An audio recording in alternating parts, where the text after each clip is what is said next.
వేల్పూరి శ్రీనివాస్ గారు నమస్తే అండి. నమస్తే అండి. వేల్పూరి శ్రీనివాస్ గారు ఏదైతే పవన్ కళ్యాణ్ గారు ఢిల్లీకి వెళ్ళారో రేఖా గుప్తా యొక్క ప్రమాణ స్వీకార మహోత్సవానికి, అక్కడ నరేంద్ర మోడీ గారు పవన్ కళ్యాణ్ గారికి ఎక్కువసేపు మాట్లాడటం ఇదంతా కూడా రెండు తెలుగు రాష్ట్రాలే కాక భారతదేశ వ్యాప్తంగా కూడా చర్చనీయాంశంగా మారింది. ఆ సరదా సంభాషణ కూడా ఏం జరిగిందో మనం కూడా బయట చూసాం. పవన్ కళ్యాణ్ గారు చెప్పారు. ఎలా చూడాలంటే రానున్న రోజుల్లో వీళ్ళ మైత్రి ముందుకు ఇదే విధంగా స్ట్రాంగ్గా వెళ్ళే అవకాశం ఉంది. దీనికి గల ప్రధానమైన కారణం ఏంటి?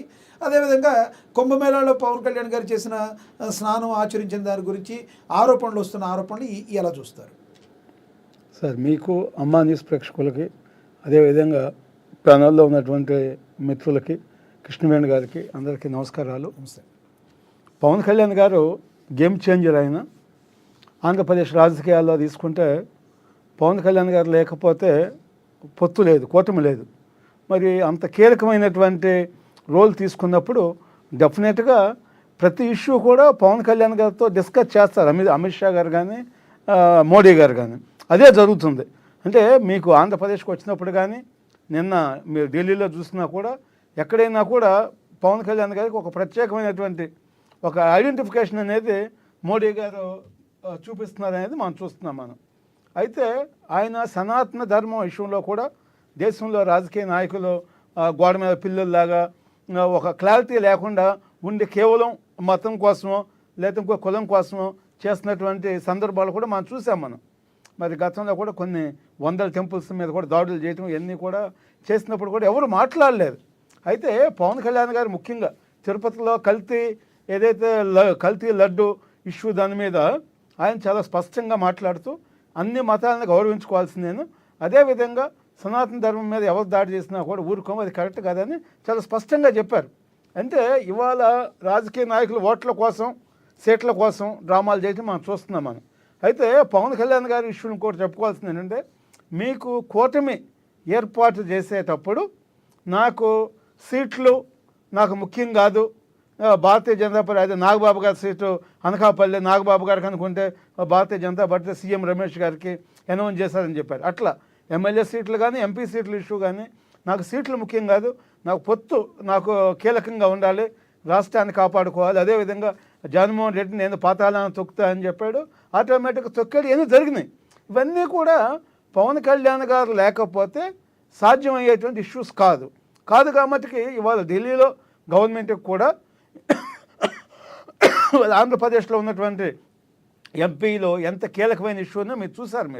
అంటే మరి ఇలాంటి పరిస్థితుల్లో పవన్ కళ్యాణ్ గారికి డెఫినెట్గా ఇంపార్టెన్స్ ఇస్తారు. తర్వాత సౌత్ ఇండియాలో చూసుకుంటే పవన్ కళ్యాణ్ ఏ రాష్ట్రానికి వెళ్ళినా కూడా ఒక ఇంపార్టెంట్ పర్సనే కదా, ఒక పబ్లిసిటీ యాక్టివిటీలో కూడా ఆయన సినిమా హీరోగానే కాకుండా ఆయనకు ఒక ప్రజాదరణ ఉంది అన్ని రాష్ట్రాలు, సౌత్లో ముఖ్యంగా చూసుకుంటే. అందువల్ల పవన్ కళ్యాణ్ లాంటి వ్యక్తిని మనం 100% ఉపయోగించుకోవాలి అనేటువంటిది మోడీ గారికి వాళ్ళకి ఒక స్పష్టమైనటువంటి ఎజెండా ఉంది. ఆ ఎజెండాలో భాగంగానే పవన్ కళ్యాణ్ గారికి ఇంపార్టెన్స్ ఇవ్వటం, లేదా ఆంధ్రప్రదేశ్కి వచ్చినప్పుడు చిరంజీవి గారిని పవన్ కళ్యాణ్ గారిని తీసుకుని అభివాదం చేయటం, ఇవన్నీ కూడా మనం చూసాం. అయితే ఇంకా పవన్ కళ్యాణ్ గారికి ఇంకొక ప్రత్యేకమైనటువంటి స్పెషాలిటీ ఏంటంటే, ఆయన ఒక వైట్ పేపర్, ఆయన మీద ఏ విధమైనటువంటి ఎలిగేషన్స్ కానీ, ఒక క్రిమినల్ యాక్టివిటీ కానీ, లేదా ఈడీఏ సిబిఐ కేసుల్లో ముద్దాయి కానీ, ఆయన జైలు పక్షి కానీ కాదు కాబట్టి బీజేపీకి కూడా ఒక క్లియర్ పిక్చర్ ఉండేది.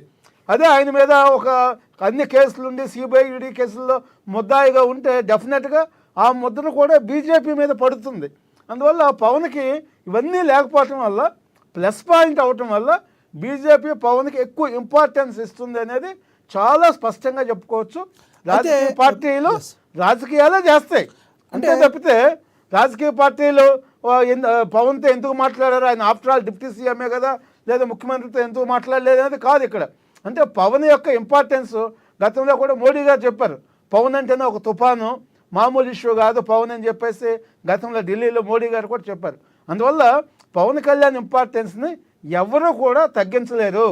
అది చాలా క్లియర్గా కేంద్ర ప్రభుత్వంలో చాలా క్లియర్గా ఉంది.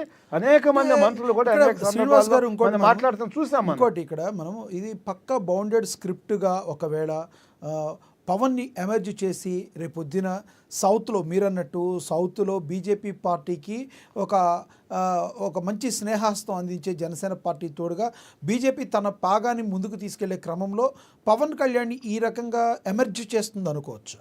అంటే డెఫినెట్గా పవన్ కళ్యాణ్ గారిని సౌత్ ఇండియాలో అనేక రాష్ట్రాల్లో బీజేపీ బలపడటానికి పవన్ కళ్యాణ్ కూడా డెఫినెట్గా మాకు ఉపయోగపడతాడు. ఎందుకంటే ఆయనకు ఉన్నటువంటి ప్రజాకర్షణ కానీ అక్కడ ఉన్నటువంటి ఆయా రాష్ట్రాల్లో ఉన్నటువంటి పవన్ కళ్యాణ్కి ఉన్నటువంటి పట్టు కానీ ఇవన్నీ కూడా చాలా చాలా స్పష్టంగా చూశారు. ఎందుకంటే జగన్మోహన్ రెడ్డి గారు 154 సీట్లు ఉంటే అలాంటిది 11 సీట్లు తీసుకొచ్చారంటే వాళ్ళది సామాన్య ఇష్యూ కాదు ఇవాళ మనం. ఎందుకంటే వాళ్ళకి రాజకీయ నేపథ్యం ఉంది, వాళ్ళ తండ్రి ముఖ్యమంత్రి చేశారు, ఇవన్నీ కూడా మనం చూసాం.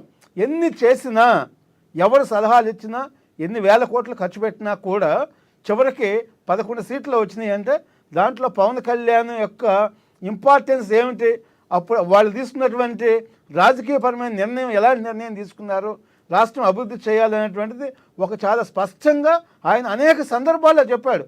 నాకు సీట్లు కదా అనేక మంది విమర్శించారు, చంద్రబాబు నాయుడు గారికి అది చేశారు ఇది చేశారు, ఆయన తొత్తుగా ఉన్నాడు అని చెప్పేసి కూడా దత్తపుత్రులని కూడా చాలా స్టేట్మెంట్స్ ఇప్పుడు కూడా కొన్ని స్టేట్మెంట్స్ వస్తున్నాయి. ఆయన ఒక సామాజిక వర్గానికి అంటగట్టి ఆయన్ని ఆ సామాజిక వర్గం పవన్ కళ్యాణ్ సామాజిక వర్గం కాకుండా చంద్రబాబు నాయుడు గారు సామాజిక వర్గానికి అంటగడుతూ కొన్ని పోస్టింగ్లు కూడా పెడుతున్నారు. అంటే ప్రతి వ్యక్తికి ఒక కులం ఉంటుందండి. ఏ కులమైనా చంద్రబాబు నాయుడు కమ్మ సామాజిక వర్గం, జగన్మోహన్ రెడ్డి రెడ్డి సామాజిక వర్గం, పవన్ కళ్యాణ్ గారు కాపు సామాజిక వర్గం. ప్రతి ఒక్కరికి సామాజిక వర్గం ఉండేది. అయితే ఆ సామాజిక వర్గం కోసం వాళ్ళు పనిచేయలేరు. ఎందుకంటే వాళ్ళు రాజకీయ నాయకులు కాబట్టి అందరి కోసం పనిచేయాల్సి వచ్చింది. అట్లా కాకుండా చేశారనుకోండి, గతంలో మనం ఏం చేసాము, గత ప్రభుత్వంలో జగన్మోహన్ రెడ్డి గారు ఒకే సామాజిక వర్గం కోసం ఏ విధంగా మరి భూములు అనండి లేదా ఇంకా వేరే పదవులు అనండి నామినేట్ పొజిషన్స్ అనండి మనం 100 ఎగ్జాంపుల్ చెప్పుకోవచ్చు. ఇవన్నీ చేశారు కాబట్టి వాళ్ళు రాజకీయంగా నష్టపోయారు. అందువల్ల ఏ రాజకీయ నాయకుడైనా కూడా అందరినీ ఈక్వాలిటీగా చూడాల్సినటువంటి బాధ్యత ఉంది. అట్లా చూడకపోతే రాజకీయంగా 100% నష్టపోతారు. అయితే ఆయన మీద సోషల్ మీడియాలో అనేక గోబెల్స్ ప్రచారాలు చేస్తున్నారు. ఏది చేసినా ప్రజలకు తెలుసు ఎవరు వైట్ పేపరు ఎవరు బ్లాక్ పేపర్ అనేది చాలా తెలుసు. అందువల్ల మనం ఎవరు ఎన్ని అనుకున్నా కూడా వారి యొక్క రాజకీయ నేపథ్యం కానీ కుటుంబ నేపథ్యం కానీ ఈయనకి రక్త చరిత్ర ఉందా లేదా ఏ విధమైన చరిత్ర ఉందనేది చాలా స్పష్టంగా తెలుస్తుంది. ఇంకా మనం ఎక్కువ మాట్లాడితే లేని